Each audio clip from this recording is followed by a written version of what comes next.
Picture this. You're scrolling through Amazon, casually adding items to your cart.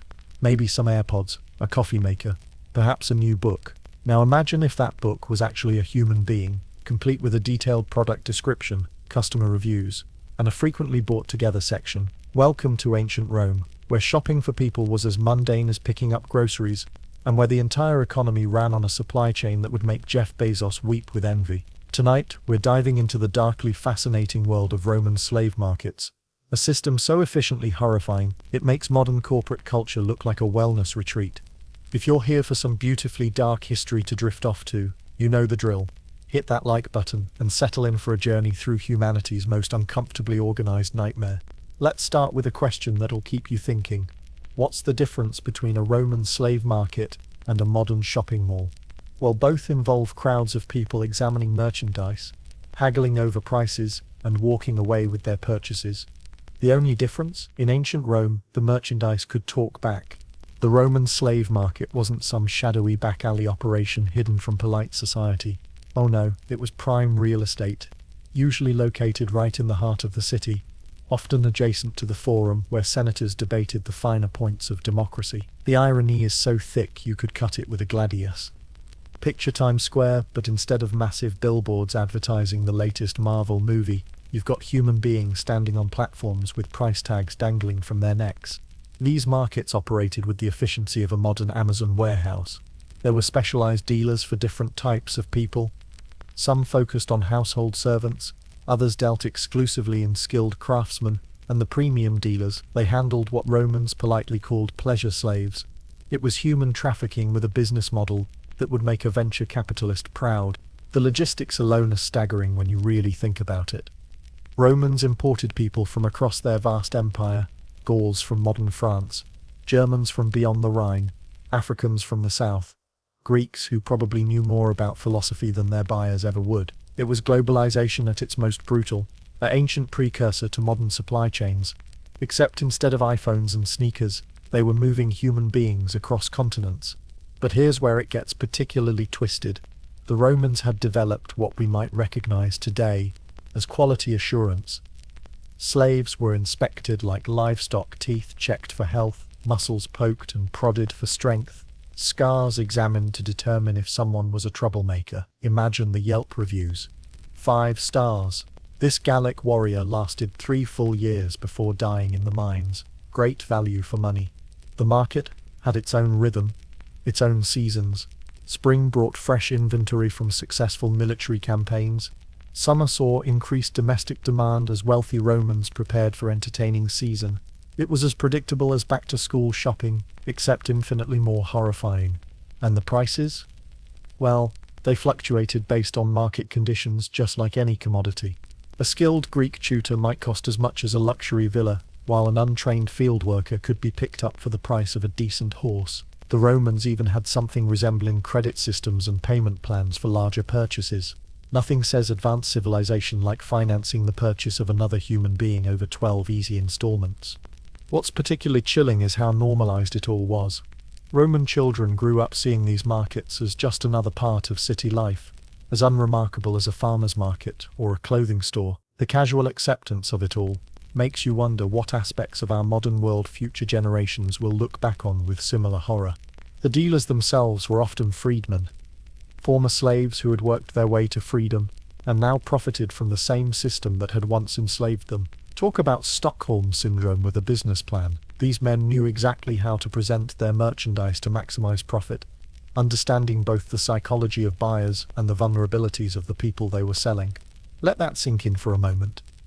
An entire economic sector built on human misery, operating with the efficiency and organization that we might admire in any other context. It's a reminder that evil doesn't always come with mustache-twirling villains. Sometimes it comes with spreadsheets, market analysis, and quarterly profit reports. If you've ever browsed through a product catalog, you'll understand what we're about to explore, except imagine if that catalog was filled with people instead of products. The Romans didn't just randomly throw slaves into markets and hope for the best. Oh no, they had categories, subcategories, and what we might recognize today as detailed product listings. The classification system was as sophisticated as anything you'd find on a modern e-commerce site.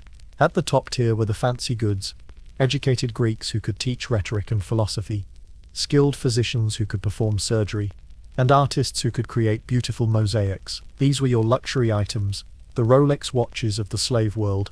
A well-educated Greek slave might cost more than some Roman citizens made in a lifetime. Then you had your middle-tier products, skilled craftsmen, competent household managers, attractive young people destined for domestic service. Think of them as the solid mid-range options, reliable, functional, but not exactly premium. These slaves formed the backbone of Roman domestic life, the ancient equivalent of middle management. At the bottom were what Romans callously referred to as rough work slaves, people destined for mines, galleys, or the brutal labor of agricultural estates. These were your discount rack items, bought in bulk, and expected to have short, harsh lifespans. The Romans treated them with about as much care as you'd show a disposable razor. But here's where it gets really disturbing. The Romans had developed detailed inspection protocols that would make a modern quality control manager proud. Potential buyers could examine slaves, like you might inspect a used car. They'd check teeth, feel muscle tone, look for scars or signs of disease. Slaves were often required to jump, run, or demonstrate skills on command. The really twisted part, many slaves came with what we'd now call product documentation. If someone was captured in war, dealers might provide information about their background, skills, and education. Former teachers came with testimonials about their knowledge. Skilled craftsmen might have to demonstrate their abilities on the spot. It was LinkedIn profiles written in human suffering. Dealers developed specialized knowledge about their inventory. They knew which regions produced the best workers for different tasks. Germanic tribes supposedly produced excellent bodyguards and manual laborers. Greeks were prized for their education and cultural sophistication. Egyptians were valued for their knowledge of medicine and engineering. It was ethnic profiling turned into a business strategy. The inspection process itself reveals the complete dehumanization of the system. Slaves were stripped naked for examination. Men, women and children, all subjected to the same degrading scrutiny. Buyers would whack for physical defects, signs of disease, or indications that someone might be difficult to control. Scars from previous punishments actually decreased value, not because Romans had moral qualms about violence, but because it suggested the slave might be troublesome. Some dealers even offered what we might recognize as warranties or return policies. If a slave died within a certain period, or if they turned out to have concealed illnesses, buyers could sometimes get refunds or exchanges. Imagine the paperwork. This household servant failed to meet expectations and has been returned for store credit. The psychological impact on the enslaved people themselves is almost impossible to fathom. Standing on a platform, while strangers debated your worth, having your body examined like a piece of livestock, listening to potential buyers discuss your strengths and weaknesses as if you weren't even there. Some historical accounts mention that particularly proud or educated slaves would attempt suicide rather than endure the humiliation of the market. But perhaps most chilling of all was how the Romans justified this systematic dehumanization. They convinced themselves that slavery was natural, that some people were simply born to serve others. They created elaborate philosophical frameworks to explain why this was actually good for everyone involved. The cognitive dissonance required to maintain a civilization built on such principles, while simultaneously producing great art, literature, and philosophy, is staggering. And yet, for all their categories and classifications, the Romans never quite managed to catalogue the one thing that mattered most, the unbreakable human spirit that persisted even in the darkest circumstances. But we'll explore that rebellion later in our journey through this fascinating nightmare. For now, just imagine walking through these markets, seeing human beings reduced to price tags and product descriptions. And remember that this wasn't some brief historical aberration. This system operated for centuries, as normal and accepted as any other form of commerce. Now, you might be wondering, where exactly did all these people come from? It's not like Romans could just place orders on some ancient version of Amazon Prime and have fresh slaves delivered within 2 business days. Well, actually, that's not too far from the truth. The Roman Empire had developed what might be the most efficient human trafficking network in history, complete with supply chains that would make modern logistics companies jealous. The primary source was warfare, and Romans approached military conquest with the enthusiasm of a Black Friday shopper. Every military campaign was essentially a massive shopping expedition, where the products happened to be the people they defeated. Roman generals would calculate the potential slave yield before even planning their attacks. It was cost-benefit analysis applied to human suffering. But here's what's particularly calculating. Romans didn't just randomly grab people and march them to market. They had developed sophisticated sorting systems right on the battlefield. The young and healthy were separated from the old and infirm. Skilled craftsmen were identified and marked for special handling. Educated individuals were flagged for the premium markets. It was human resources management at its most literal and horrifying.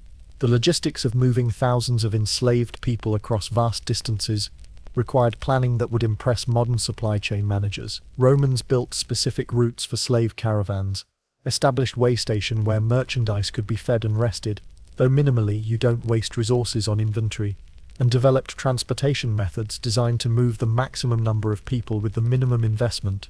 Pirates also played a surprisingly large role in this economy. Think of them as freelance procurement specialists. Roman merchants would essentially outsource their sourcing to pirate networks operating throughout the Mediterranean. These weren't the romanticized pirates of movie fame. They were brutal businessmen running what amounted to maritime kidnapping operations. Some pirates became so successful, they operated fleets larger than many national navies. The island of Delos became something like the Amazon warehouse of the ancient slave trade. On busy days, this small Greek island could process over 10,000 people through its markets. The Romans had turned human trafficking into an industrial operation, complete with standardized procedures, bulk pricing, and volume discounts. But warfare and piracy weren't the only sources.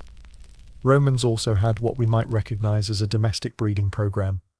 Slaves who had children saw those children automatically become property of their owners. It was a self-perpetuating system that guaranteed a steady supply of homegrown slaves. Some Roman estates operated essentially as human breeding facilities, though they called it natural increase of household property. Debt slavery provided another significant source. In times of economic hardship, free citizens could sell themselves or their family members into slavery to pay off debts.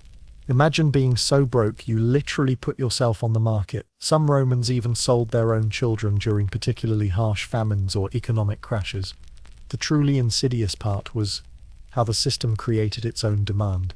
As Roman society became increasingly dependent on slave labor, the need for fresh slaves continuously increased.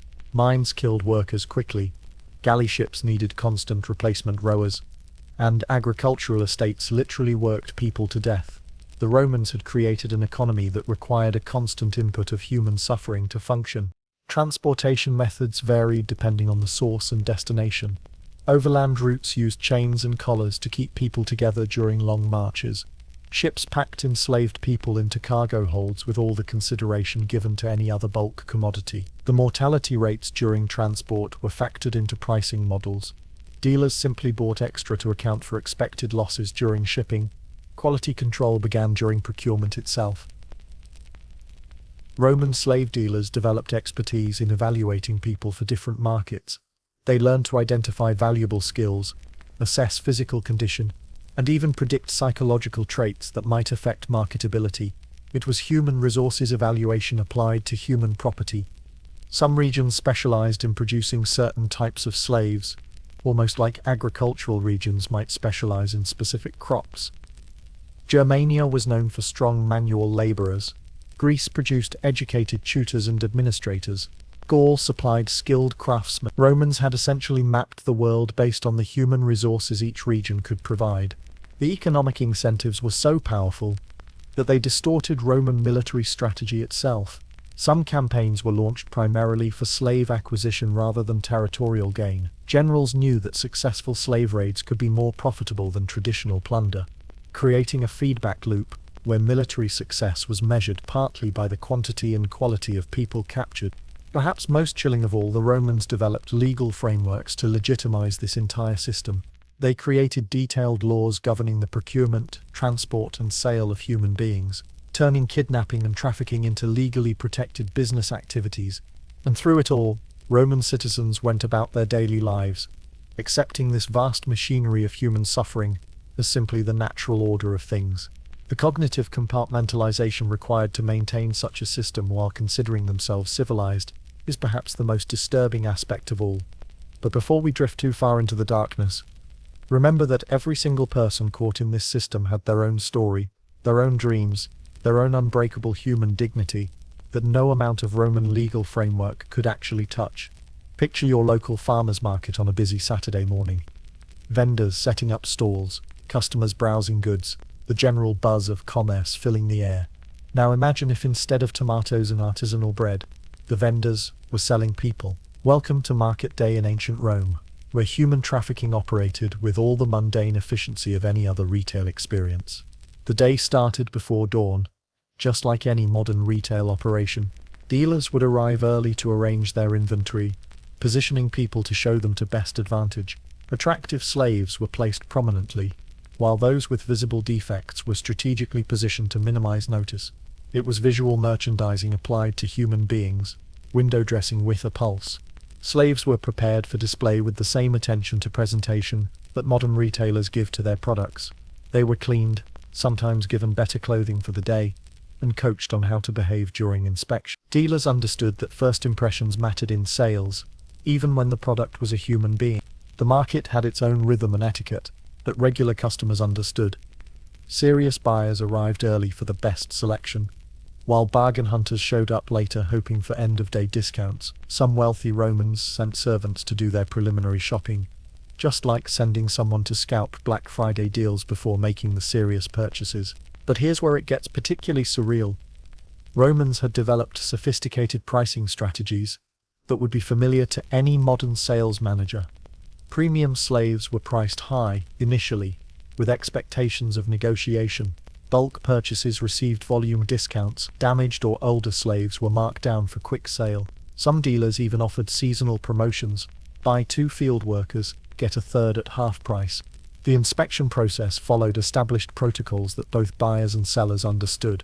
Potential purchasers could examine slaves thoroughly, testing their knowledge, checking their physical condition, even having them perform tasks to demonstrate competence. It was like test driving a car, except the car could think and feel and suffer. Dealers acted as salespeople, highlighting the positive attributes of their merchandise while downplaying any negatives. They developed persuasive techniques that any modern salesperson would recognize, creating urgency. Another buyer was looking at this one earlier, emphasizing value.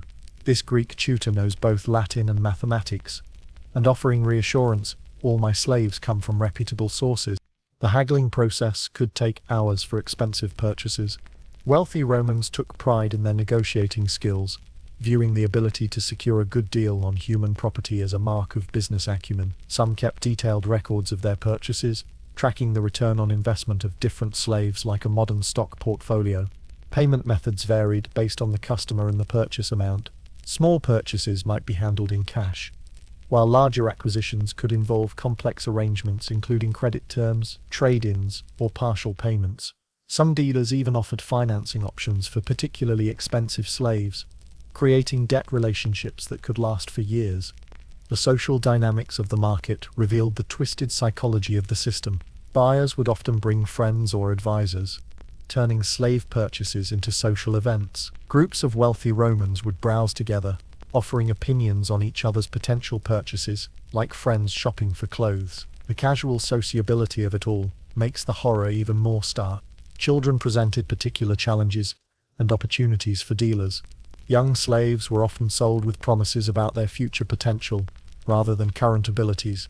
Buyers were essentially investing in human futures, gambling on how children might develop. Some dealers specialized in this market, offering guidance on education and training that might maximize the investment. The emotional manipulation involved was sophisticated and cruel. Dealers learned to read both buyers and slaves, understanding how to present people in ways that would appeal to specific customers. They knew which buyers preferred submissive slaves versus those who valued spirit and intelligence. It was psychological profiling in service of human trafficking.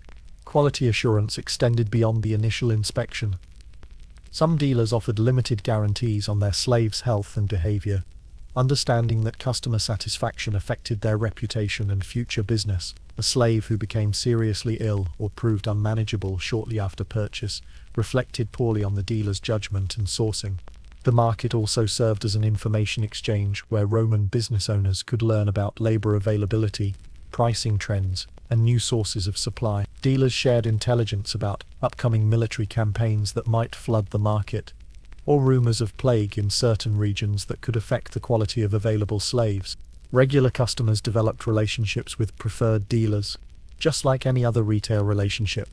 Trusted dealers might alert good customers to particularly valuable acquisitions, or offer first looks at premium inventory. Some wealthy Romans had standing orders for specific types of slaves, creating a kind of subscription service for human property. The physical layout of markets was designed to facilitate sales while maintaining order. Guards were stationed strategically to prevent escapes or violence. Separate areas might be designated for different categories of slaves, helping buyers navigate efficiently to their areas of interest. As the day progressed, the atmosphere would shift. Morning brought serious buyers with substantial budgets. Afternoon saw more casual browsers and bargain hunters. Evening often meant desperate dealers, offering significant discounts to avoid the cost of housing unsold inventory overnight.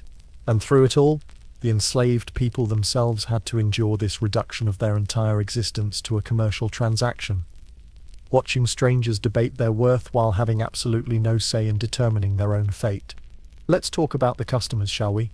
Because every successful business needs to know its market, and the Roman slave trade had developed detailed customer profiles that would make modern marketing departments weep with envy. The buyers of human beings came from all walks of Roman society, each with their own specific needs, budgets, and shopping habits. At the top of the market were the ultra-wealthy senators and patricians. Think of them as the whale customers of ancient human trafficking. These were people who might purchase entire households of slaves in a single shopping trip. They weren't just buying individual servants, they were acquiring complete domestic ecosystems. A senator might purchase a head steward, several under-managers, kitchen staff, gardeners, teachers for their children, entertainment specialists, and personal servants, all in one massive acquisition spree. These elite buyers approached slave purchasing with the same strategic thinking they applied to their political careers. They understood that having the right slaves could enhance their social status significantly. A Greek philosopher as a household tutor wasn't just an employee. He was a status symbol that demonstrated the owner's cultured sophistication. It was conspicuous consumption with a pulse. The middle-class Roman successful merchants, minor officials, and prosperous craftsmen represented the bread and butter of the slave market. These customers typically focused on practical purchases that could enhance their business or domestic efficiency. A merchant might buy slaves skilled in accounting or languages to help expand trade operations. A craftsman might purchase apprentices who could learn the family trade and eventually increase production capacity. But here's what's particularly interesting. Even relatively modest Roman families often owned at least one or two slaves. It was considered almost a basic requirement of Roman respectability. Imagine if owning another human being was as common as owning a car today. That's how normalized slavery had become in Roman society. Military officers represented a specialized customer segment with very specific needs. They purchased slaves not just for domestic service, but for military support roles. These might include personal armor bearers, tent servants, or even skilled engineers who could assist with siege warfare. Some officers became quite wealthy from their share of prisoners of war, then reinvested those profits in purchasing additional slaves. Gladiator schools operated as bulk purchasers, buying slaves specifically for training as arena fighters. These buyers looked for very different qualities than domestic purchasers. They wanted physical strength, fighting spirit, and the kind of desperation that might make someone willing to risk death for a chance at freedom. It was human resources management for a business model based on mortal combat. Brothel owners comprised another distinct customer category, one that dealers approached with specialized marketing strategies.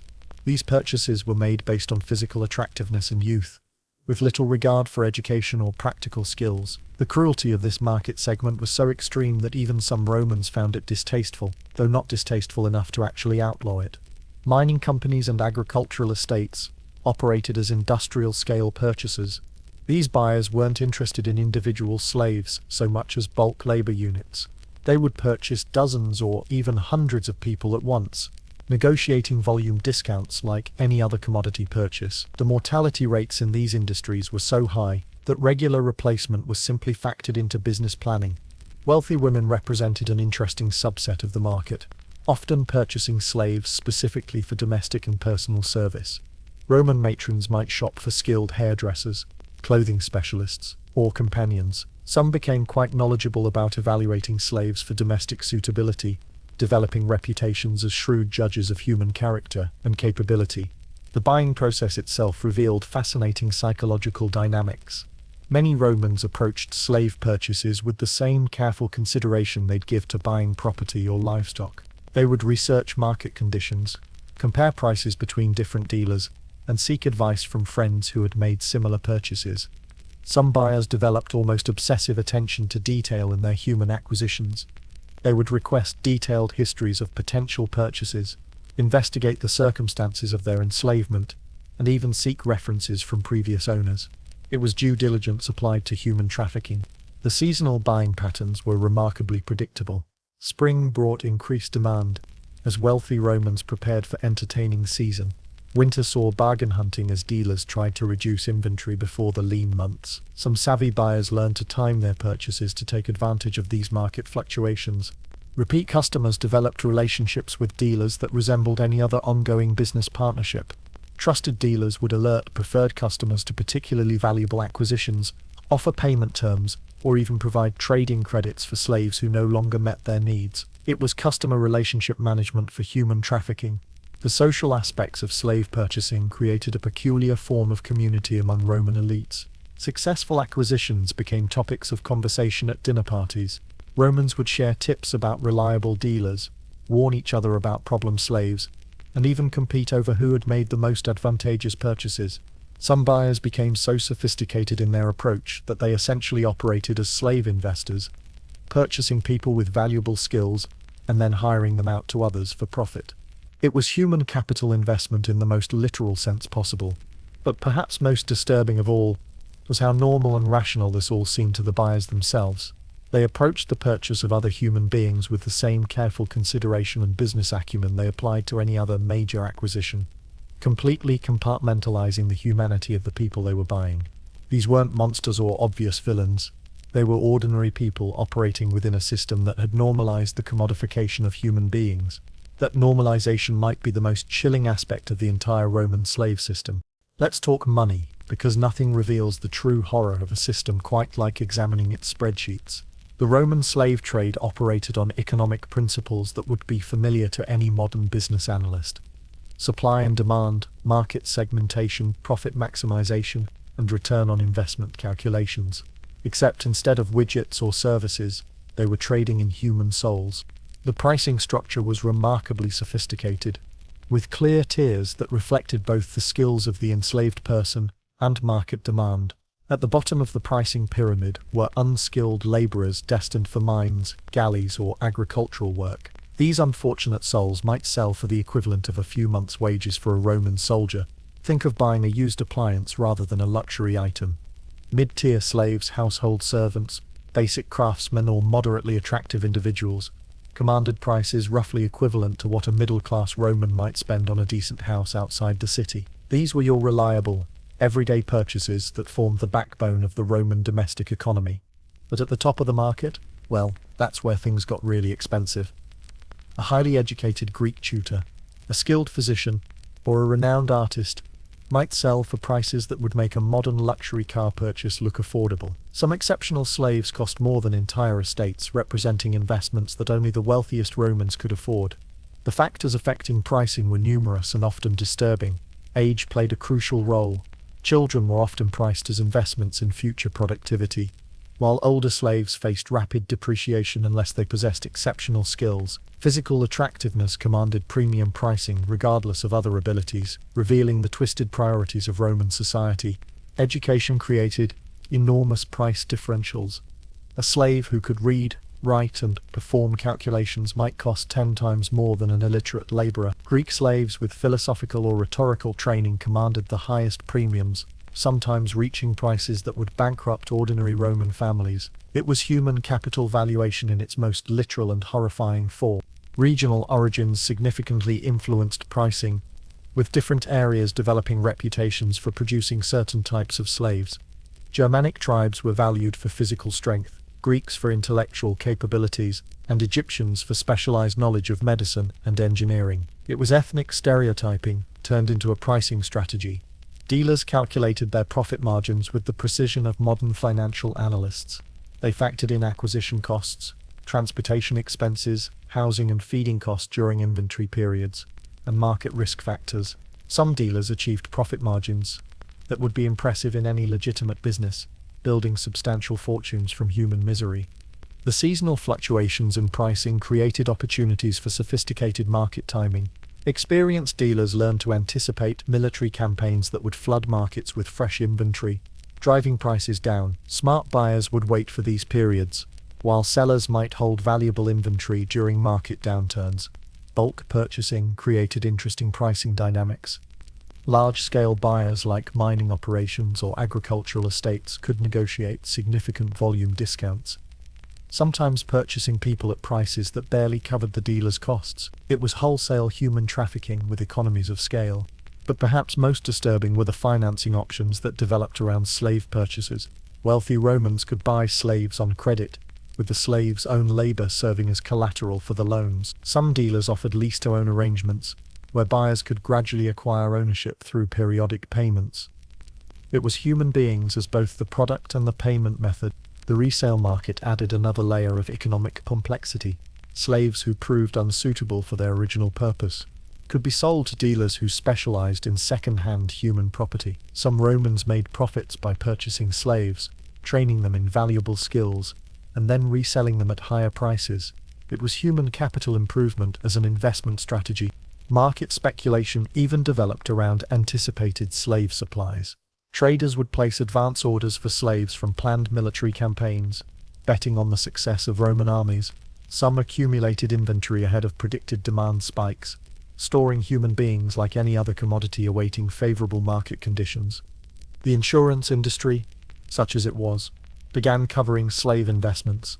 Wealthy Romans could purchase protection against the loss of valuable slaves through death or escape. Some policies even covered depreciation in value due to injury or illness. It was risk management applied to human property. Price transparency varied significantly across different market segments. While basic laborers might be sold in open auctions with public pricing, premium slaves were often sold through private negotiations where prices remained confidential. Some dealers maintained exclusive client lists for their most valuable inventory. Regional price differences created arbitrage opportunities that some traders exploited systematically. A slave who might be relatively common and expensive in one part of the empire could command premium prices in regions where their skills were scarce. Smart dealers developed supply chains to capitalize on these regional variations. The accounting practices around slave ownership reveal the complete commodification of human beings. Romans kept detailed records of their slave investments, tracking productivity, calculating returns, and depreciating their human property over expected working lifespans. Some maintained replacement schedules, planning future purchases to maintain optimal workforce levels. Tax implications added another economic dimension to slave ownership. Slaves were considered taxable property, with values that needed to be assessed for tax purposes. Some Romans became sophisticated in managing their slave portfolios to minimize tax obligations while maximizing productivity. The economic incentives were so powerful that they created feedback loops throughout Roman society. The profitability of slave-based enterprises encouraged further military expansion to capture more people. The availability of cheap slave labor discouraged technological innovation. The entire economic system became dependent on a constant supply of human suffering. And yet, for all their sophisticated pricing models and profit calculations, the Romans never quite managed to price in the one thing that ultimately mattered most: the indomitable human spirit that no amount of gold could truly purchase or permanently suppress. Now we come to perhaps the most dehumanizing aspect of the entire Roman slave system: the inspection process. If you've ever felt uncomfortable during a job interview or medical exam, multiply that feeling by 1,000 and add the knowledge that you're being evaluated not as a person but as a piece of property. This was the daily reality for millions of people in the Roman slave market. The inspection ritual followed established protocols that were as systematic as they were degrading. Slaves were typically stripped naked for examination, regardless of age or gender. Romans justified this as necessary for proper evaluation, but the psychological impact of forced nudity in front of strangers cannot be overstated. It was a deliberate act of dehumanization designed to reduce people to their purely physical attributes. Potential buyers would examine slaves like veterinarians, examining livestock, They checked teeth for signs of age and health, felt muscle tone to assess strength, and looked for scars that might indicate previous injuries or punishments. The parallels to buying a horse or cow were intentional. Romans wanted to normalize the idea that people could be evaluated and purchased like any other animal. But the inspection went far beyond physical examination. Educated slaves were required to demonstrate their knowledge on command.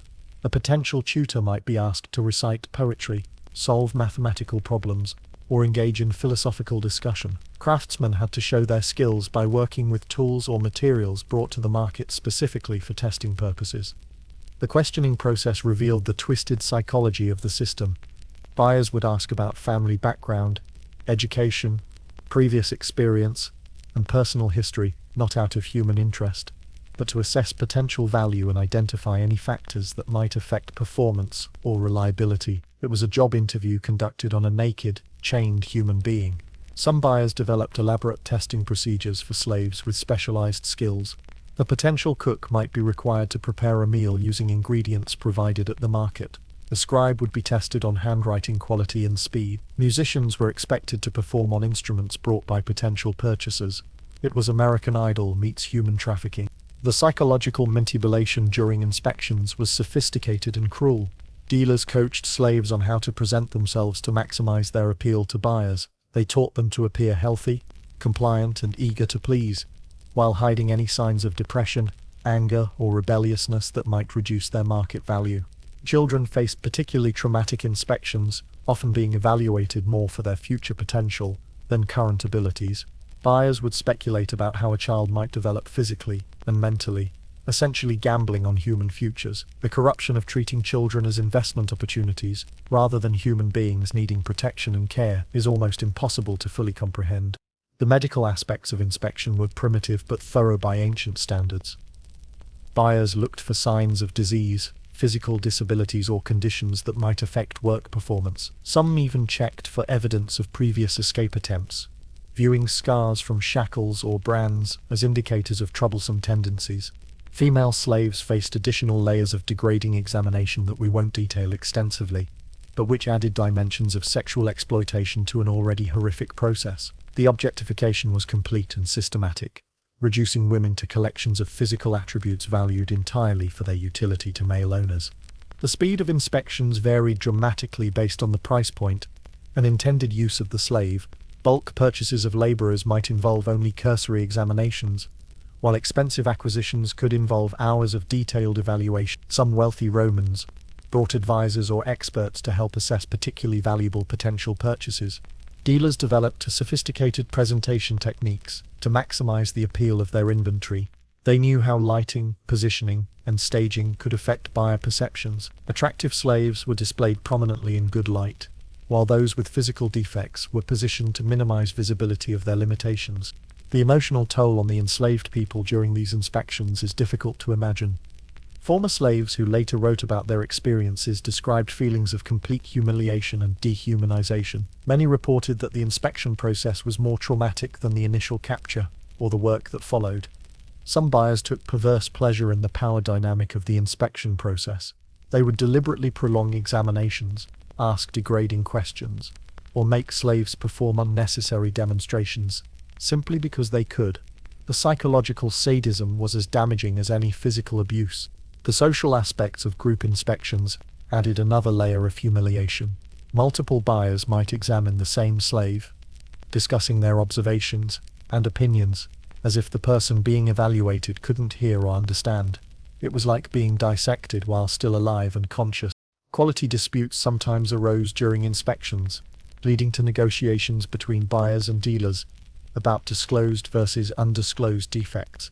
Some markets developed arbitration procedures for resolving conflicts about slave conditions or capabilities. It was consumer protection law applied to human trafficking. The standardization of inspection procedures across different markets shows how systematically the Romans approached the dehumanization process. Regional variations existed, but the basic protocols were remarkably consistent throughout the empire, suggesting centralized development of these horrific practices. Some slaves attempted to sabotage their own inspections by appearing sick, disabled, or uncooperative, hoping to make themselves less attractive to buyers. While this sometimes worked, It could also result in being sold to harsher masters or being sent to work in mines where life expectancy was measured in months rather than years. The inspection ritual represents perhaps the clearest example of how the Roman system reduced human beings to commodities. Every aspect was designed to strip away dignity, individuality, and humanity, leaving only economic value to be calculated and negotiated. And yet, despite all these systematic attempts at dehumanization, something essential always remained unconquerable in the human spirit, a dignity that no inspection could fully evaluate or eliminate, a worth that no Roman price tag could accurately measure. Let's pause here for a moment because we're about to enter the darkest corner of an already pitch-black system. If the general slave trade was horrific, the market for children was something that transcends ordinary human evil and enters a realm of systematic cruelty that makes your stomach turn. Yet understanding this aspect is crucial, because it reveals how completely the Romans had normalized the commodification of human beings. Roman law treated slave children exactly like any other form of property that might naturally increase over time. When enslaved women gave birth, their children automatically became the property of the mother's owner. It wasn't adoption or guardianship. It was livestock breeding applied to human beings. Imagine a legal system where babies were classified in the same category as calves or puppies. The market for children operated on different principles than adult slave trading. Buyers weren't just purchasing current capabilities, they were investing in future potential. A young child represented decades of possible service, making them valuable long-term investments despite their initial inability to perform significant work. It was human futures trading in the most literal sense. Dealers developed specialized expertise in evaluating children for different market segments. They claimed to be able to predict which children would grow into strong laborers, which might develop intellectual capabilities, and which would become physically attractive adults. This pseudo-scientific approach to human evaluation was both absurd and absolutely chilling.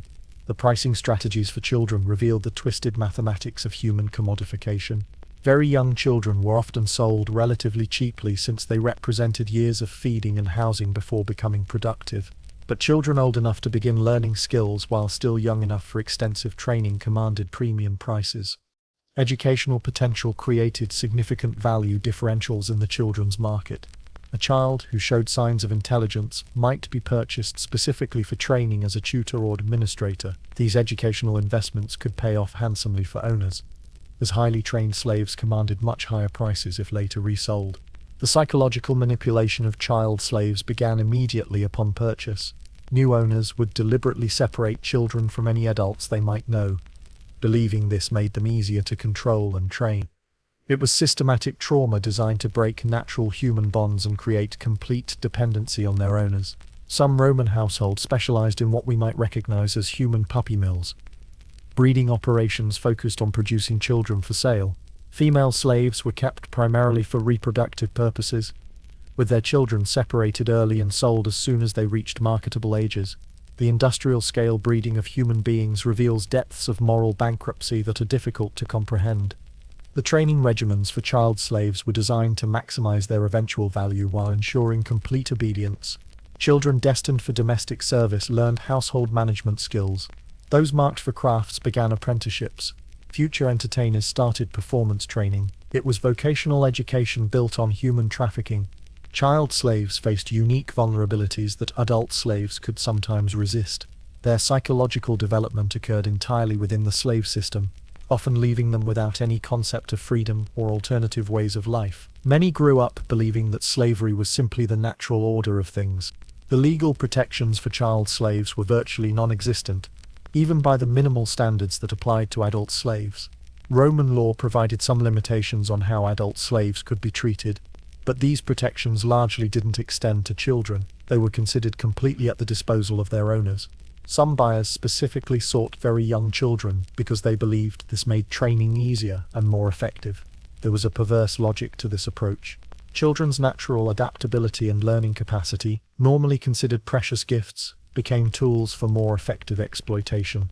The regional variations in child slave markets reflected different cultural demands across the Roman Empire. Some areas preferred children for domestic training, others focused on agricultural work, and certain regions specialized in entertainment or pleasure markets that we won't detail, but which represent some of humanity's darkest practices.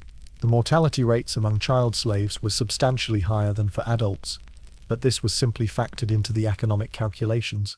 Dealers and buyers understood that some children wouldn't survive to productive ages, so they adjusted prices and purchase volumes accordingly. Dead children were written off as acceptable business losses. Family separation was standard practice in child slave markets, often deliberately implemented to prevent the emotional bonds that might encourage escape attempts or resistance. Brothers and sisters were routinely sold to different owners, and children were typically separated from parents immediately upon acquisition. The documentation around child slave sales reveals how completely the Romans had bureaucratized human trafficking. Records were kept of ages, origins, health conditions, and potential capabilities with the same attention to detail that might be applied to livestock breeding programs or inventory management. Some Roman families essentially operated boarding schools for slave children, training them in various skills before selling them to other households. These educational enterprises were profitable businesses that combined teaching with human trafficking, perverting the natural learning process into systematic exploitation. The psychological impact on children who grew up in this system is almost impossible to fully understand. Many developed complex relationships with their owners that combined genuine affection with the knowledge that they were property that could be sold at any time. It was Stockholm Syndrome embedded in childhood development. Yet, even in these darkest circumstances, children found ways to maintain their humanity and form bonds with each other. Historical accounts mention secret games, hidden friendships, and small acts of kindness that children shared despite the systematic attempts to reduce them to mere property. The resilience of the human spirit, even under such extreme conditions, reminds us that no system of oppression, no matter how complete or systematic, can entirely extinguish the essential dignity and worth of human beings. But before we find too much comfort in human resilience, let's remember that this system operated for centuries, destroying millions of young lives in service of Roman comfort and profit. Now that we've explored the general mechanics of Roman slave trading, let's dive into the specialized markets that developed around specific needs and desires. Because if there's one thing humans excel at, it's finding ways to make terrible systems even more efficiently terrible. The Romans didn't just operate a generic human trafficking network, they developed niche markets with the precision of modern specialized retail chains. The gladiator market represented perhaps the most famous specialized segment of Roman slave trading. Gladiator schools operated as both training facilities and wholesale purchasers, buying slaves specifically for arena combat. These buyers looked for very different qualities than domestic purchasers: physical strength, fighting spirit, and the kind of desperate courage that might make someone willing to risk death for a chance at fame and possible freedom. The selection process for gladiatorial slaves was brutally practical. Dealers would test potential fighters by having them spar with wooden weapons, assessing not just physical capability but also fighting instinct and psychological resilience. It was like a horrific athletic draft, except the sport was mortal combat and the players had no choice in participating. Gladiator schools developed sophisticated training programs that represented significant investments in their human property. A successful gladiator could earn substantial money for their owner, so schools were willing to spend considerably on training, equipment, and even medical care. It was human capital development in service of blood sport entertainment. The entertainment industry created numerous other specialized markets. Musicians, dancers, actors, and other performers were bought and sold based on their artistic abilities rather than their physical strength or domestic skills. Some of these slaves achieved considerable fame and lived relatively comfortable lives, though always with the knowledge that they remained property that could be sold or punished at their owner's whim. Intellectual slaves represented another high-value niche market. Educated Greeks were particularly prized as tutors, administrators, and advisors. Some Roman families would pay enormous sums for philosophers, mathematicians, or physicians who could enhance their social status and provide valuable services. It was like having a live-in university faculty, except they were owned rather than employed. The medical market developed its own specialized characteristics, with physicians and healers commanding premium prices. Roman medicine was primitive by modern standards, so anyone with genuine healing knowledge was extremely valuable. Some medical slaves became so trusted and successful that they effectively managed their owners' healthcare decisions, wielding considerable influence despite their legal status as property. Sexual slavery created markets that were both widespread and deeply disturbing. Brothel owners operated as bulk purchasers, buying people specifically for prostitution. The criteria for these purchases were based entirely on physical attractiveness and age, with no regard for education, skills, or personal wishes. We won't dwell extensively on this aspect, but its existence reveals the complete moral bankruptcy of the system. Agricultural estates created demand for specialized rural workers with knowledge of farming techniques, animal husbandry, and land management. Some agricultural slaves became essentially farm managers, overseeing other slaves and making day-to-day operational decisions. The irony of enslaved people managing slave labor adds another layer of complexity to an already morally twisted system. Mining operations represented the bottom tier of specialized markets, purchasing slaves destined for the most brutal and dangerous work in the Roman economy. These buyers focused on physical strength and endurance while expecting high mortality rates. It was purchasing humans as disposable mining equipment, with full knowledge that most wouldn't survive more than a few years underground. Household management created demand for slaves with administrative skills who could oversee domestic operations in wealthy Roman homes. These major domus or household managers often wielded considerable authority within their owners' homes, managing budgets, supervising other slaves, and making significant decisions about daily operations. The luxury goods market extended to human beings, with some dealers specializing in slaves, who served primarily as status symbols rather than practical workers. Exotic individuals from distant regions, people with unusual physical characteristics, or those with rare skills, might be purchased more for their novelty value than their productivity. Religious markets developed around the need for slaves who could perform specialized ceremonial functions. Some temples purchased slaves to serve as attendants, while private households might acquire slaves trained in specific religious practices. It was spiritual servitude commercialized through the same mechanisms as any other form of slavery. Artisan markets created demand for slaves, skilled in specific crafts, metalworking, ceramics, textile production, jewelry making, and other specialized trades. Master craftsmen would purchase apprentices who could learn their techniques and eventually increase production capacity. Some of these relationships developed into something resembling traditional apprenticeships, except the apprentices were property rather than students.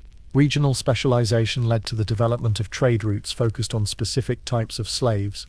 Certain areas became known for producing particular kinds of workers, leading to systematic importation networks that connected distant regions through human trafficking supply chains. The resale market created opportunities for slaves who had developed valuable skills after their initial purchase. Some Romans made profits by buying slaves, training them in marketable abilities, and then reselling them at higher prices. It was human capital improvement as a business strategy. Rental markets even developed in some areas, allowing Romans to lease slaves for temporary projects rather than purchasing them outright.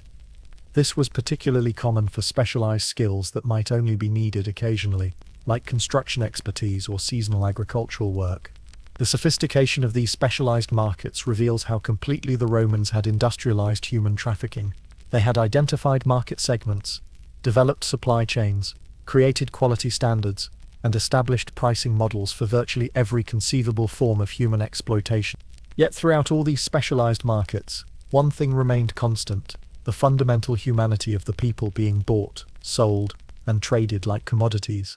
No amount of market specializing could eliminate the essential dignity that belonged to every person caught in this system. Let's take a step back from the individual horror stories and examine the bigger picture, because the Roman slave economy wasn't just a series of isolated transactions. It was a comprehensive economic system that fundamentally shaped Roman society. Understanding the macroeconomics of human trafficking helps explain how an entire civilization could build itself on institutionalized cruelty while somehow maintaining the delusion that they were the pinnacle of human achievement. The scale of the Roman slave economy was staggering by any measure. Conservative estimates suggest that slaves comprised 25–30% of the population in Roman Italy, with some regions having even higher concentrations. Imagine if nearly 1 in 3 people you encountered in your daily life were literally owned by someone else. That's not just an economic system, that's a social structure built entirely on human bondage. The total economic value represented by enslaved people in the Roman Empire would have been astronomical. Some historians estimate that the aggregate worth of all slaves in the empire exceeded the value of all land and physical infrastructure combined. Romans had essentially turned human beings into their largest asset class, creating wealth through the systematic exploitation of millions of people. Labor productivity calculations reveal the twisted efficiency of the slave system, because slaves received only minimal food, shelter, and clothing, essentially subsistence-level maintenance. The profit margins on their labor could be enormous. A slave who produced goods or services worth 100 denarii might cost only 20 denarii to maintain annually, generating profit rates that would make modern hedge fund managers jealous. The capital investment represented by slave purchases created complex financial relationships throughout Roman society. Wealthy Romans might spend the equivalent of hundreds of thousands of dollars on their slave holdings, representing major financial commitments that affected their overall economic strategies. Some families built their entire wealth around slave-based enterprises. Depreciation accounting for human property reveals the complete commodification of people in Roman thinking. Slaves were considered depreciating assets, like buildings or equipment, with expected useful lifespans that varied by age, health, and intended use. Romans calculated replacement schedules and maintained reserve funds for acquiring new slaves as their current human property aged or died. The insurance industry that developed around slave ownership shows how thoroughly Romans had financialized human beings. Wealthy slave owners could purchase policies protecting against loss through death, escape, or injury. Some insurance contracts even covered depreciation in value due to aging or illness. It was risk management applied to human lives. Regional economic specialization created supply and demand patterns that shaped the geography of the Roman world. Areas that produced certain types of slaves became economically dependent on human trafficking, while regions that consumed slave labor structured their entire economies around exploiting human property. It was economic interdependence built on systematic cruelty. The multiplier effects of slave labor extended throughout the Roman economy. Cheap slave labor made Roman goods competitive in international markets, generated tax revenues that funded military expansion, and created leisure time for Roman citizens to engage in politics and culture. The entire Roman civilization was subsidized by unpaid human labor. Investment strategies developed around slave ownership that would be familiar to modern portfolio managers. Wealthy Romans diversified their human holdings across different skill sets and age ranges to minimize risk and maximize returns. Some specialized in particular types of slaves, becoming experts in human capital markets. The credit markets that developed around slave purchases created complex financial instruments that resembled modern asset-backed securities. Slaves could serve as collateral for loans, with their expected productivity backing financial obligations. Some Romans built entire investment portfolios around financing slave purchases for other buyers. Tax policy around slave ownership reveals how thoroughly the Roman government had integrated human trafficking into their fiscal system. Slaves were taxable property, generating revenue for the state through assessment and inheritance taxes. The government had a direct financial interest in maintaining and expanding the slave system. Economic mobility within Roman society was often built on slave ownership. Successful merchants and craftsmen typically reinvested their profits in purchasing slaves, using human labor to scale their operations and generate passive income. Slave ownership became both a mark of success and a tool for achieving greater wealth. The replacement economy created ongoing demand that sustained the entire human trafficking network. Slaves died, aged out of productivity, or occasionally gained freedom, creating constant need for fresh acquisitions.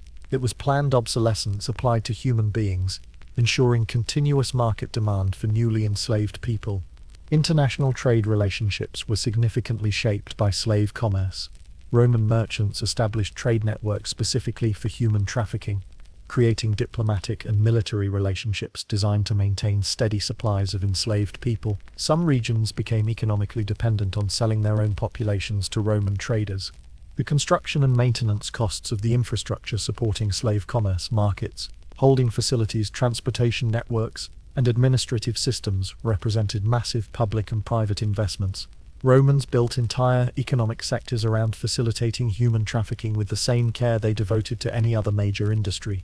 Price discovery mechanisms developed sophisticated methods for determining slave values across different markets and regions. Professional appraisers specialized in evaluating human property, creating standardized assessment methods that helped establish fair market values for insurance, tax, and estate planning purposes. The banking industry extended credit specifically for slave purchases, understanding the collateral value and income-generating potential of human property. Some financial institutions specialized in slave-related lending, developing expertise in evaluating the creditworthiness of human trafficking investments. Economic planning by Roman elites factored slave ownership into their long-term financial strategies. Wealthy families made decisions about education, marriage, and political careers based partly on their slave holdings and the income those holdings generated. Human beings became integral components of Roman financial planning. The economic incentives created by the slave system influenced Roman military and foreign policy decisions. Conquest campaigns were planned partly based on their potential to generate enslaved people, creating feedback loops where successful human trafficking funded further military expansion designed to capture more people. And perhaps most chilling of all, this entire economic system operated with such efficiency and sophistication that Romans convinced themselves it represented the natural and optimal organization of human society. They had created a civilization that literally couldn't imagine functioning without the systematic exploitation of millions of human beings. Now let's shift our perspective from the economic machinery to the human reality of what it actually meant to live as property in the Roman world. Because behind all those market transactions and profit calculations were real people trying to maintain their dignity, sanity, and hope, while existing in a system designed to treat them as objects. Their daily experiences reveal both the crushing weight of systematic oppression and the remarkable resilience of the human spirit. The day for most Roman slaves began before dawn, just as it did for free Romans, but with the crucial difference that slaves had no choice in how their time was spent. Domestic slaves in wealthy households might be awakened by bells or gongs, immediately beginning a carefully structured routine of preparing their owners' homes for the day. Kitchen slaves would start fires and begin food preparation, while others cleaned, organized, and made ready for their master's needs. The psychological weight of constant surveillance shaped every moment of a slave's existence. Unlike free workers who might steal moments of rest or personal time during their labor, slaves lived with the knowledge that they were always being watched, evaluated, and judged. Any sign of laziness, insubordination, or independent thinking could result in punishment or worse. Meals for slaves were typically sparse and communal affairs, often consisting of basic porridge, bread, and occasionally vegetables or small amounts of meat. The contrast with their masters' elaborate dining experiences, which slaves often had to prepare and serve, provided daily reminders of their degraded status. Imagine preparing feast after feast while subsisting on scraps. The psychological impact was as cruel as the physical deprivation. Work assignments varied dramatically based on a slave's market category, but all shared the common characteristic of being forced labor with no possibility of refusal. Household slaves might manage complex domestic operations, essentially running miniature businesses within their owners' homes, but always with the knowledge that their expertise and effort benefited someone else entirely. The social dynamics among slaves created complex hierarchies within bondage. House slaves often looked down on field slaves. Educated slaves might feel superior to manual laborers, and personal attendants to important Romans could wield significant influence over other slaves. These divisions, while understandable as coping mechanisms, also served to fragment potential resistance and solidarity. Sleep arrangements for slaves reflected their status as property rather than people. Most slept in cramped quarters, shared spaces, or even storage areas within their masters' homes. Privacy was virtually non-existent, with personal space being a luxury that slaves simply couldn't expect. The lack of private refuge made psychological escape from their circumstances nearly impossible. Clothing for slaves was typically functional and minimal, designed to clearly identify their status while providing basic protection. The visual markers of slavery were intentional. Romans wanted everyone to immediately recognize who was free and who was property. This constant public identification as a slave created ongoing psychological pressure and humiliation. Family relationships among slaves existed at the whim of their owners, who could separate spouses, sell children, or prevent marriages entirely. Some masters encouraged stable relationships among their slaves, believing it reduced escape attempts and increased productivity. Others deliberately prevented bonding, viewing emotional attachments as threats to control. Medical care for slaves reflected their status as valuable property rather than suffering human beings. Owners would typically provide treatment for injuries or illnesses that might affect productivity, but comfort, pain relief, or dignity during treatment weren't considerations. Slaves were maintained like expensive equipment, fixed when broken, but not pampered. Education and skill development opportunities varied widely, but always served the owner's interests rather than the slave's personal growth. A slave might receive extensive training in valuable skills, but this education came with the knowledge that their increased capabilities would only make them more profitable property for their owners. Religious and cultural practices among slaves created spaces for maintaining identity and community despite their circumstances. Many slaves preserved elements of their original cultures, created syncretic religious practices, or found ways to observe traditional rituals within the constraints of their bondage. These practices provided crucial psychological anchors in circumstances designed to strip away personal identity. Communication among slaves developed its own codes and systems, allowing for the sharing of information, emotional support, and sometimes coordination of resistance activities. Masters often tried to prevent slaves from different regions or language groups from communicating, understanding that shared communication could threaten control. Punishment was an ever-present threat that shaped every aspect of daily life for slaves. The knowledge that any perceived infraction could result in beating, torture, or worse created constant stress and hypervigilance. Some slaves internalized these threats to such a degree that they became self-policing, avoiding any behavior that might draw negative attention. Small acts of resistance and dignity preservation were constant features of slave life, even when open rebellion was impossible. Slaves might deliberately work slowly, accidentally break valuable items, or find subtle ways to assert their humanity despite systematic attempts at dehumanization. These minor rebellions were crucial for psychological survival. The aging process for slaves brought particular anxieties, as decreased productivity often meant being sold to harsher masters or abandoned entirely. Unlike free Romans who might look forward to retirement or family support in old age, slaves faced the prospect of their final years being their most difficult and dangerous. Seasonal variations affected slave life differently than free Romans' experiences. While citizens might enjoy festivals and holidays, slaves typically faced increased workloads during celebration periods. Their participation in Roman cultural life was always as servants rather than celebrants, observers rather than participants. Personal possessions for slaves were minimal, and existed only at their owner's discretion. The inability to accumulate personal property or create stable living spaces added to the psychological pressure of bondage. Everything a slave used or touched belonged to someone else, including often their own bodies and labor. Despite all these systematic attempts to reduce human beings to mere property, slaves found ways to maintain relationships, preserve dignity, create meaning, and even experience moments of joy or satisfaction. The persistence of their humanity under such extreme conditions stands as perhaps the most powerful testimony to the indestructible nature of human worth and dignity.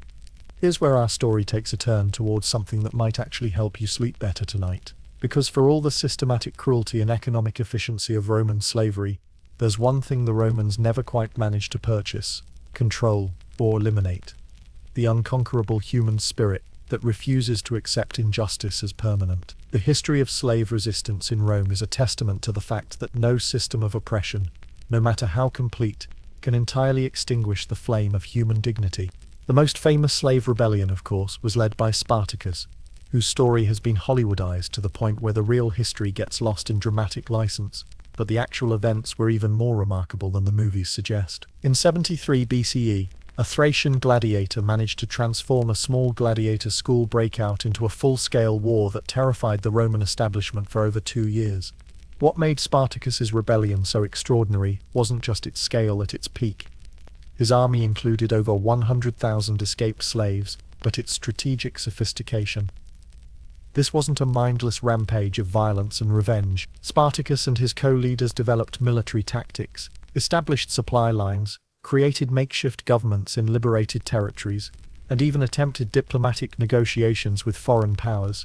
The rebellion revealed the Romans' deepest nightmare, that their entire economic system depended on the willing participation of people who had every reason to destroy it. When slaves began coordinating resistance on a massive scale, the fundamental weakness of a society built on forced labor became terrifyingly apparent. But Spartacus's war was just the most visible example of slave resistance. Daily acts of rebellion were constant throughout the Roman world, creating what amounted to low-level guerrilla warfare against the system. Slaves would deliberately work slowly, accidentally damage valuable property, poison cruel masters, or help other slaves escape. These individual acts of defiance, while less dramatic than open rebellion, created ongoing pressure that made slave ownership costly and dangerous. The underground networks that developed among slaves were remarkably sophisticated, creating communication systems that could spread information across vast distances. News of successful escapes, cruel punishments, or opportunities for resistance could travel from Britain to Egypt through these informal slave networks, creating a kind of ancient internet built on whispered conversations and coded messages. Escape attempts were constant, though successful long-term escapes were difficult in a society where anyone without clear documentation of free status could be assumed to be a runaway slave. Some escapees managed to disappear into remote regions or foreign territories, while others found refuge among sympathetic free Romans who were willing to risk severe legal penalties to help fugitive slaves. Religious resistance provided another avenue for maintaining dignity and hope under oppressive conditions. Many slaves preserved their original religious practices or created new syncretic beliefs that helped them psychologically survive their circumstances. Some religious movements explicitly promised eventual liberation or divine justice against oppressors. Sabotage was a constant concern for slave owners, who had to balance the economic benefits of forced labor against the risks of property damage, work slowdowns, or worse. Slaves had intimate knowledge of their masters' operations, and could cause significant damage through strategic incompetence or deliberate destruction. The psychological warfare between slaves and masters created ongoing tensions that made the system much less stable than it appeared on the surface. Masters lived with constant awareness that they were surrounded by people who had every reason to hate them, creating paranoia and brutality that ultimately made the system even more unstable. Some slaves gained influence through their specialized knowledge or skills, using their positions to help other slaves, or subtly undermine their masters' interests. Educated slaves who managed their owners' finances might embezzle money to fund escape attempts. Medical slaves could provide aid to abused slaves, or even in extreme cases, eliminate particularly cruel masters through their intimate access to Roman households. Legal resistance took various forms, as some slaves became surprisingly knowledgeable about Roman law and found ways to use legal procedures to protect themselves or other slaves. While the legal system was heavily biased against slaves, occasional precedents or sympathetic magistrates could provide opportunities for those clever enough to exploit them. Cultural resistance involved maintaining languages, customs, and identities that Romans tried to suppress. Slaves from specific regions or ethnic groups would preserve their traditions as acts of defiance against Roman attempts to strip away their original identities. These cultural practices provided psychological anchors that helped people maintain their sense of self, despite systematic dehumanization. The economic costs of resistance forced Romans to invest heavily in security measures, guards, and surveillance systems that reduced the profitability of slave labor. Every escape attempt, work slowdown, or act of sabotage made the system more expensive and less efficient, creating economic pressures that gradually weakened the entire structure. Military service provided some slaves with opportunities to gain freedom through exemplary service, but also gave them military training that could be used in future resistance efforts. Some escaped military slaves became leaders of bandit groups or rebel organizations, using their Roman military training against their former masters. The solidarity networks that developed among slaves transcended ethnic, linguistic, and regional boundaries that normally divided people in the ancient world. Shared oppression created bonds that overcame traditional divisions, generating a kind of universal brotherhood among the enslaved that Romans found deeply threatening.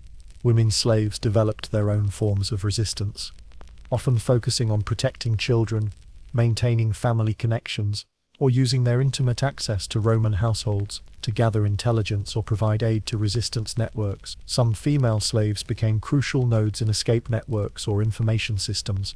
Even the gladiatorial games, designed to channel slave resistance into entertainment for Roman audiences, became venues for resistance. Gladiators sometimes turned their weapons against their masters, refused to fight, or used their fame to advocate for better treatment of slaves. The long-term impact of slave resistance gradually made the entire system less sustainable economically and socially. The constant costs of security, the ongoing losses from escapes and sabotage, and the psychological toll on masters created pressures that contributed to the eventual transformation of Roman society. Perhaps most importantly, Slave resistance demonstrated that no amount of legal, economic, or physical coercion could entirely eliminate the human capacity for hope, dignity, and the belief that freedom was both possible and worth fighting for. Here's a question that might keep you awake, despite our bedtime history format. How did an entire civilization that produced some of humanity's greatest art, literature, philosophy, and legal innovations manage to remain morally blind to the systematic brutalization of millions of human beings? The Roman capacity for intellectual sophistication, combined with moral compartmentalization, offers some deeply uncomfortable insights into human nature that remain relevant today. The Romans didn't simply ignore the humanity of enslaved people. They developed elaborate intellectual frameworks to justify treating humans as property. Aristotle's philosophy, which argued that some people were natural slaves born to serve others, provided convenient theoretical cover for what was essentially systematic kidnapping and exploitation. It's remarkable how quickly brilliant minds can construct rational-sounding arguments for fundamentally irrational and cruel systems. Roman legal scholars, who created legal principles still used in modern jurisprudence, simultaneously developed detailed laws governing the ownership, use, and punishment of human beings. The same intellectual tradition that gave us concepts of justice, due process, and individual rights also created legal frameworks for treating people as livestock. The cognitive dissonance required to maintain both systems simultaneously is staggering. The cultural compartmentalization was perhaps even more disturbing than the legal frameworks. Romans could write beautiful poetry about love, honor, and human dignity while owning people who were denied all three. They could appreciate Greek philosophy about the nature of virtue while purchasing Greek philosophers as household accessories. The ability to separate aesthetic appreciation from moral consideration reveals a profound psychological disconnection. Roman literature is filled with examples of authors who could demonstrate exquisite sensitivity to human suffering in their artistic works, while remaining completely indifferent to the suffering they personally inflicted on their slaves. It's as if they understood human dignity as a literary concept, but not as a practical reality that applied to everyone around them. The religious dimensions of this moral blindness add another layer of complexity. Romans who worshipped gods associated with justice, protection of the innocent, and cosmic order simultaneously participated in systems that violated all these principles. They developed theological frameworks that allowed them to maintain religious devotion while ignoring the systematic violation of their own religious principles. The economic arguments Romans used to justify slavery reveal how material interests can completely override moral reasoning. They convinced themselves that slavery was economically necessary, that their entire civilization would collapse without forced labor, and that questioning the system was therefore impractical idealism. Sound familiar? Every exploitative system in history has used similar economic necessity arguments to justify moral horror. Educational systems in Rome taught children that slavery was natural and proper, while simultaneously educating them in philosophical traditions that emphasized human dignity and moral reasoning. Roman children learned to read using texts that discussed virtue and justice, then went home to households where human beings were treated as property. The normalization of evil through education is one of the most effective methods of moral corruption. The social pressure to conform to accepted practices created environments where even Romans who might have had moral qualms about slavery found it difficult to act on their concerns. Questioning slavery marked someone as eccentric at best, dangerous at worst. The social costs of moral courage were high enough to discourage most people from examining their own participation in systematic cruelty. Roman military culture celebrated virtues like courage, honor, and loyalty, while simultaneously operating one of history's most efficient human trafficking networks. Soldiers could demonstrate personal bravery and tactical brilliance in battle, then participate in the mass enslavement of their defeated enemies, without seeing any contradiction between these actions. The philosophical schools that flourished in Rome produced sophisticated ethical theories about virtue, duty, and the good life, while remaining largely silent about the moral implications of owning other human beings. Stoic philosophers who emphasized self-control and rational thinking owned slaves. Epicurean philosophers who valued pleasure and friendship treated some humans as property incapable of genuine pleasure or friendship. Perhaps most disturbing was the Roman capacity to recognize individual slaves as talented, intelligent, and even morally admirable, while maintaining that slavery as a system was natural and proper. Romans could genuinely appreciate the wisdom of a Greek philosopher slave, the artistic skill of a craftsman slave, or even the personal loyalty of household slaves, while never questioning why these obviously capable people were treated as property. The gradual normalization of systematic cruelty demonstrates how societies can adapt to almost any level of moral horror if it's introduced gradually and justified through respected institutions. Romans didn't suddenly wake up one day and decide to build a civilization on slavery. They inherited and refined systems that gradually expanded until massive human suffering became invisible background noise in their daily lives.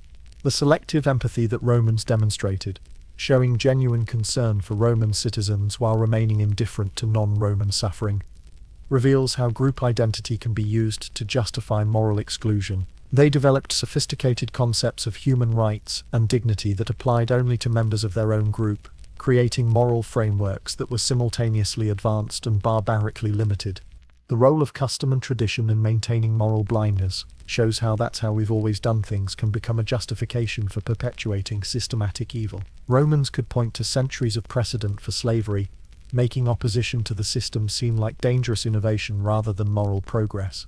The intellectual sophistication that Romans brought to justifying slavery, complete with philosophical arguments, legal frameworks, and economic theories, demonstrates that intelligence and education alone are insufficient safeguards against moral corruption. In fact, intellectual ability can sometimes make people more effective at rationalizing cruelty rather than preventing it.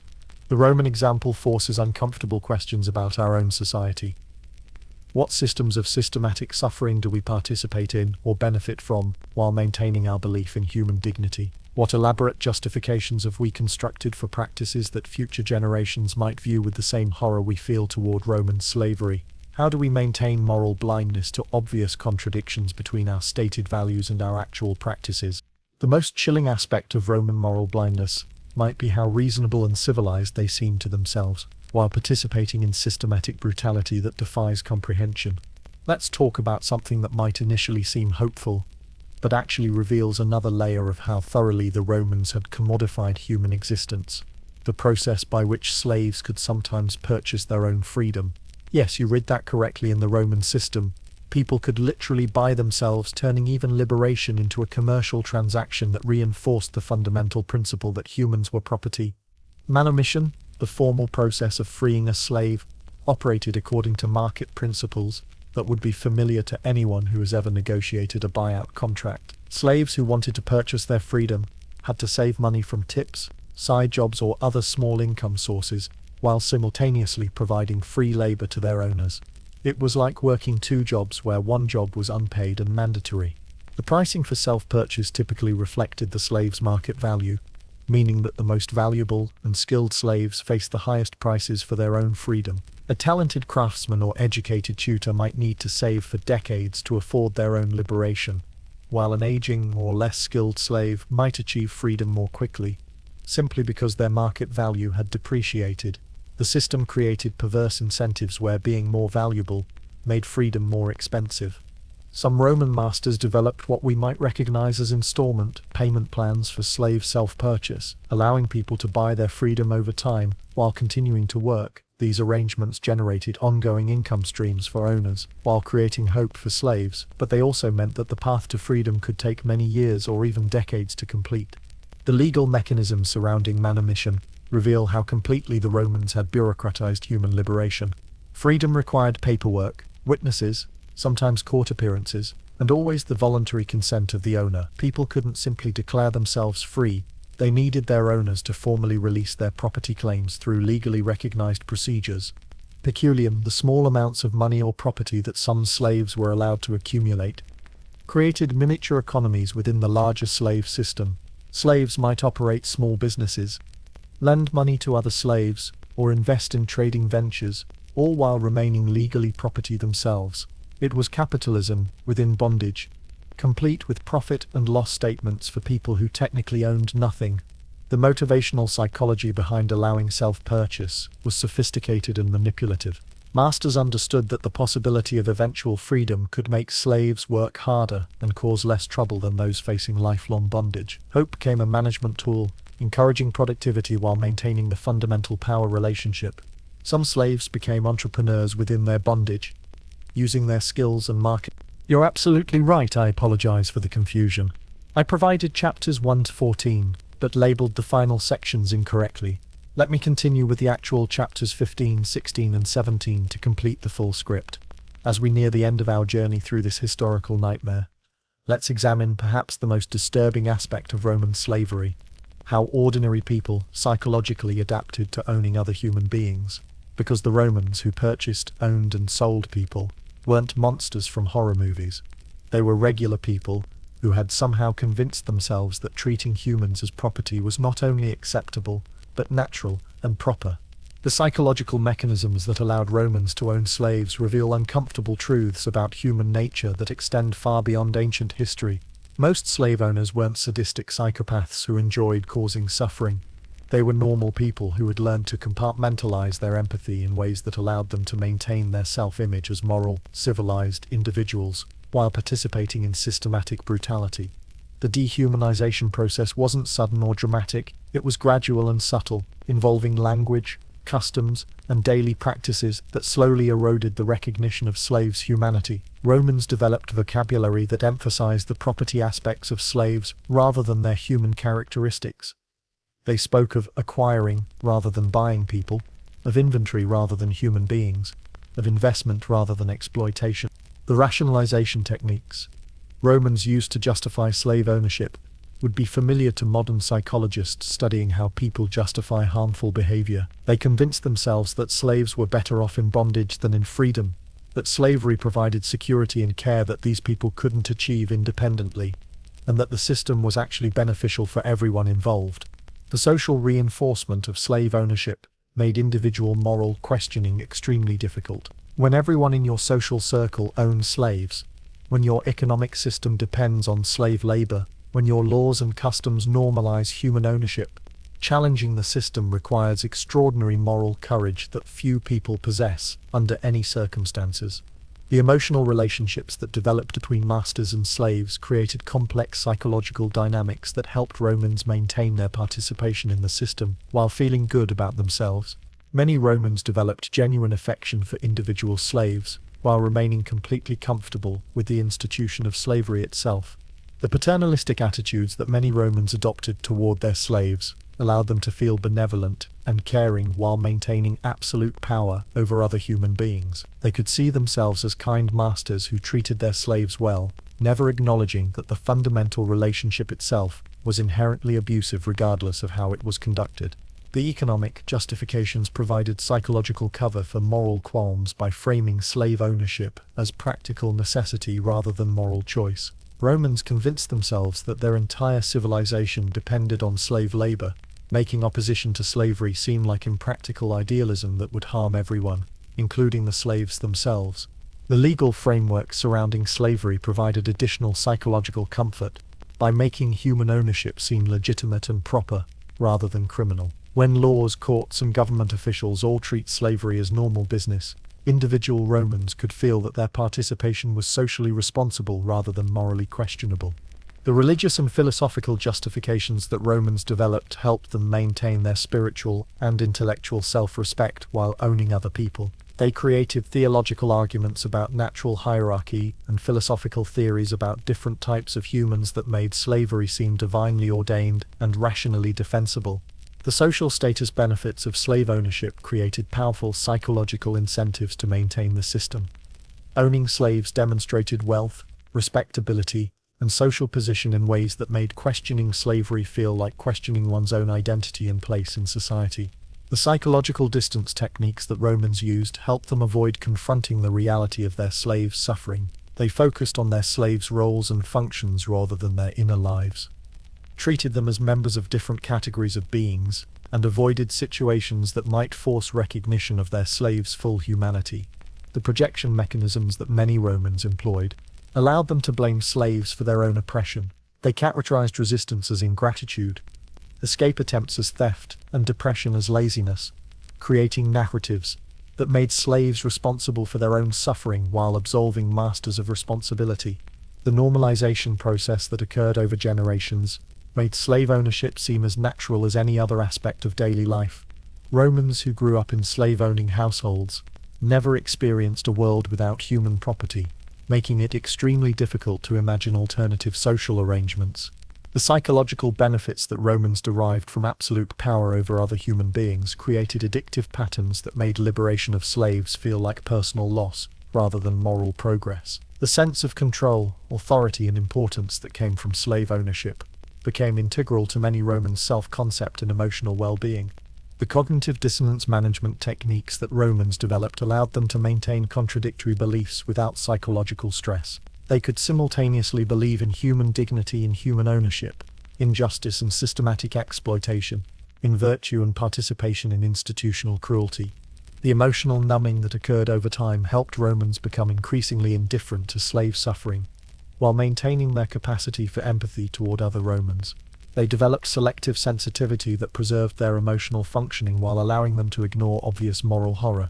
The group loyalty mechanisms that operated in Roman society made questioning slavery feel like betrayal of family, community, and civilization.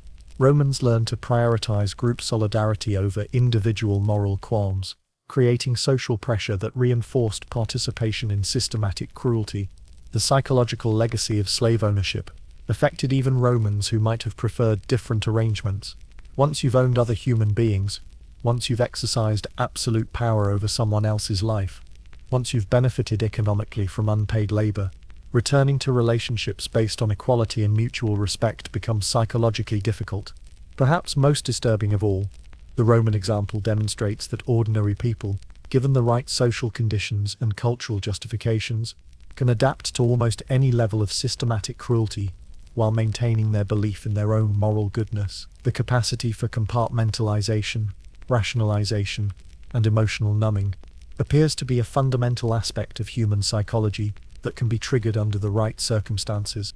Understanding these psychological mechanisms isn't just historical curiosity, it's crucial for recognizing how similar patterns might operate in our own society and individual lives. The Romans weren't uniquely evil, they were humans like us, which makes their moral blindness both more understandable and more terrifying.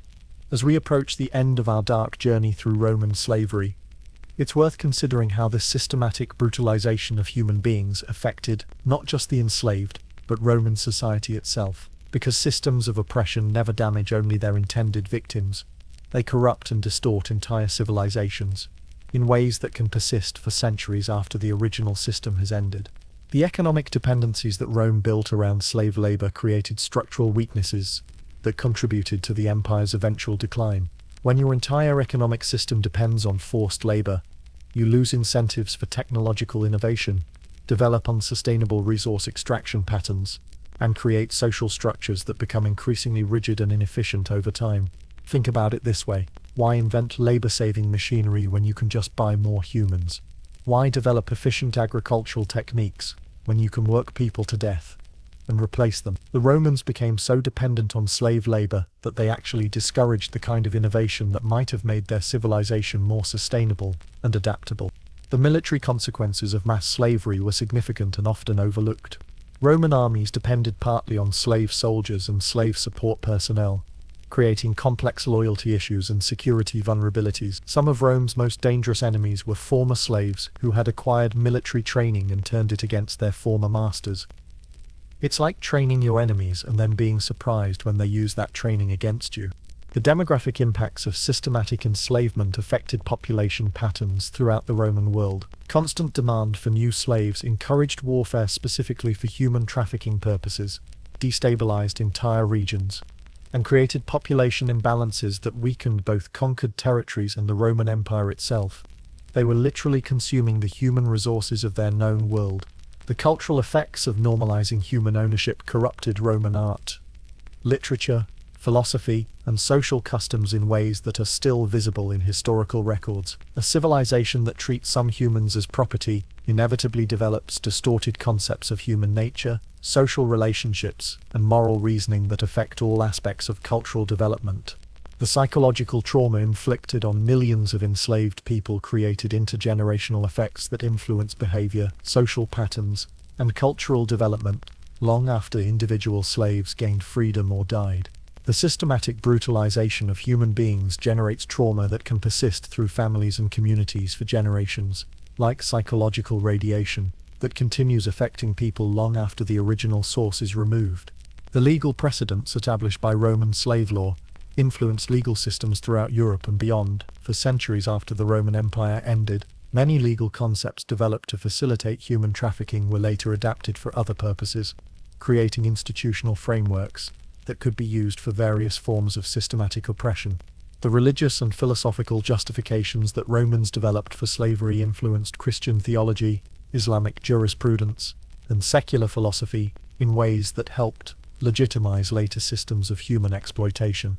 Ideas have consequences, and the intellectual frameworks used to justify Roman slavery provided templates for later forms of systematic cruelty. The technological stagnation that resulted from dependence on slave labor may have delayed human progress by centuries.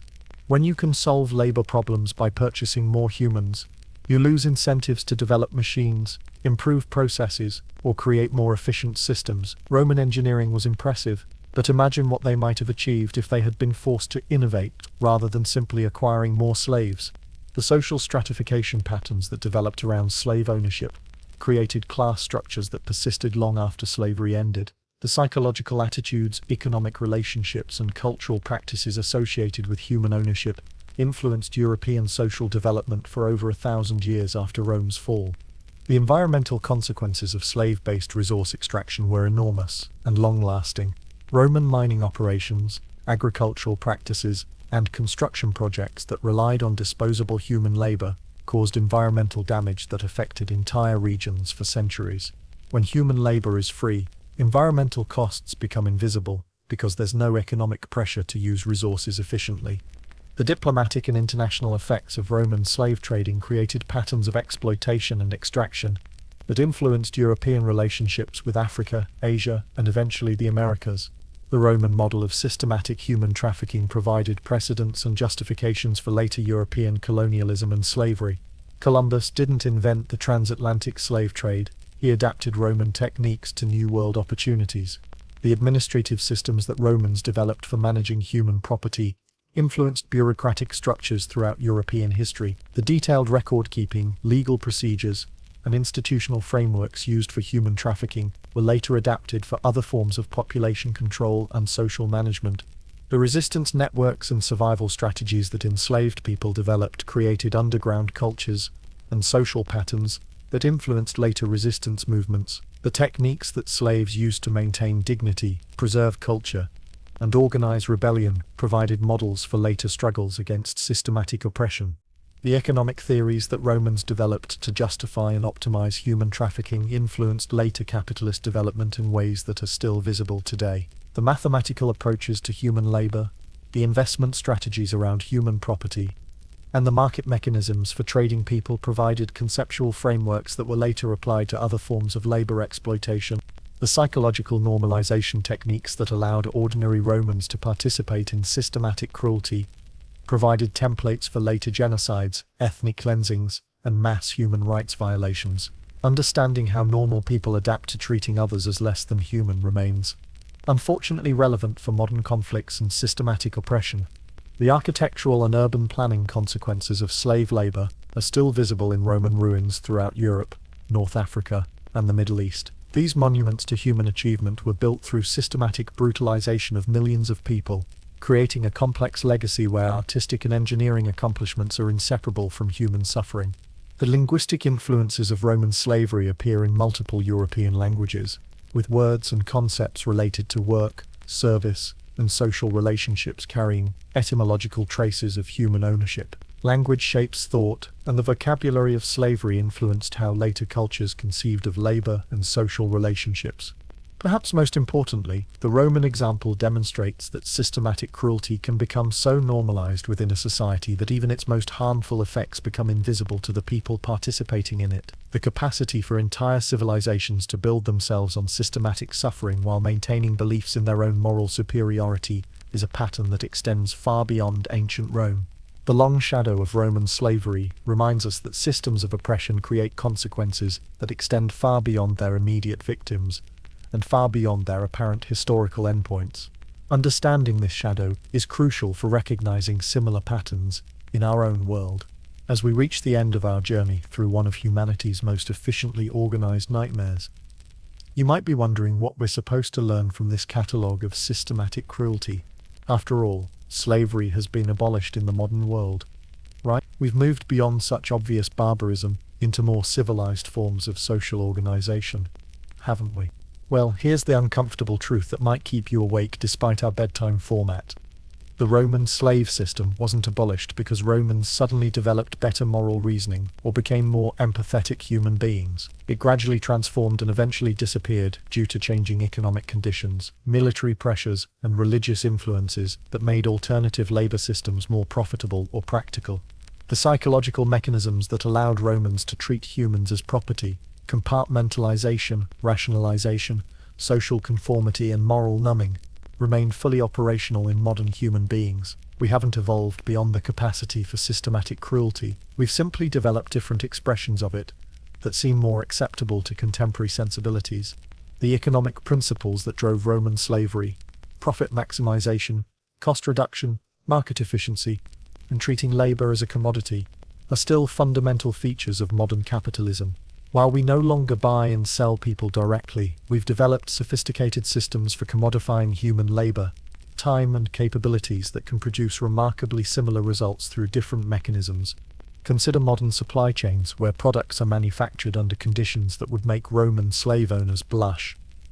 But because the workers are technically free and located thousands of miles away from consumers, we can maintain psychological distance from the human costs of our lifestyle. It's slavery with extra steps and better marketing. The legal frameworks that Romans used to legitimize human ownership have been replaced by other legal structures that can achieve comparable effects.